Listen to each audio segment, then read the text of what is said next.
BRS को डेइबे BJD नेता चली भित्रिया डील माध्यम साजिशंती उपकूलिया नेता ओडिशा रे बीआरएस रो एंट्री परे एबे राज्य राजनीति रे हलचल आरंभ होईछि।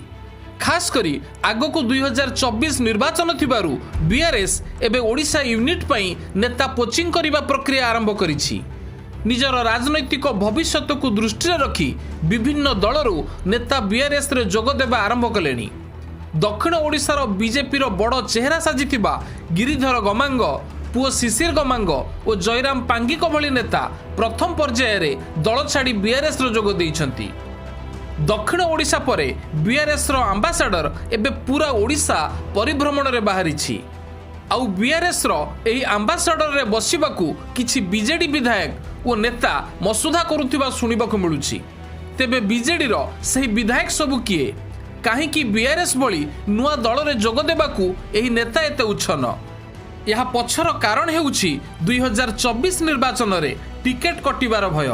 आगामी 2024 निर्वाचन रे भिन्न रणनीति सह मैदान को ओह्लाइबो बीजेडी। खास करी दागी विवादीय और दल को अड़ुआरे पकाउथिबा नेता और विधायकों को बीजेडी टिकेट रे लड़िबाकू सुजोग मिलिबनी बोली चर्चा हेउछि। बीजेडी रो एही क्राइटेरिया ही अनेक आशायी को टिकेट मिलिबा नै संदेहान ने पकाइछि।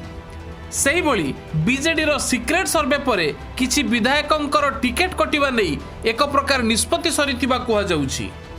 जेउ मानकर दल रे ग्रहणीयता और लोकप्रियता नथिबो से भली विधायकों को टिकेट रेस रु आउट करा जाई पारे, जहार तालिका लंबा रहिछि।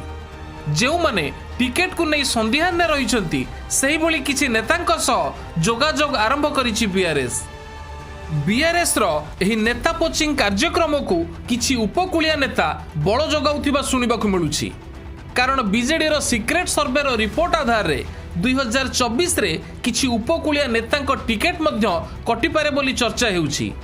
जेउ माने एबे बीआरएस सह आगुआ भित्रिया मित्रतार डील करिथिबा कुहा जाउछि। एही डील अति गुप्त ढंगरे करा जाउथिले मध्य ए बाबद रे किछि खबर धीरे धीरे सामना को मध्य आसीबा आरंभ कलानी।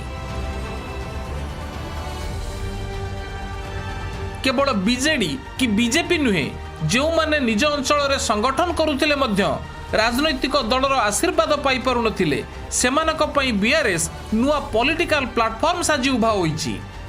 गोटिए पटे जातीय दल एवं अन्य पटे नुआ दल रे कई विद्रोही बाहरिबार संभावना बहुत कम। तेणु बीआरएस आड़े मुहाइबाकू मनस्थ करुछंती विभिन्न दल रे टिकेट आशा हराउथिबा नेता।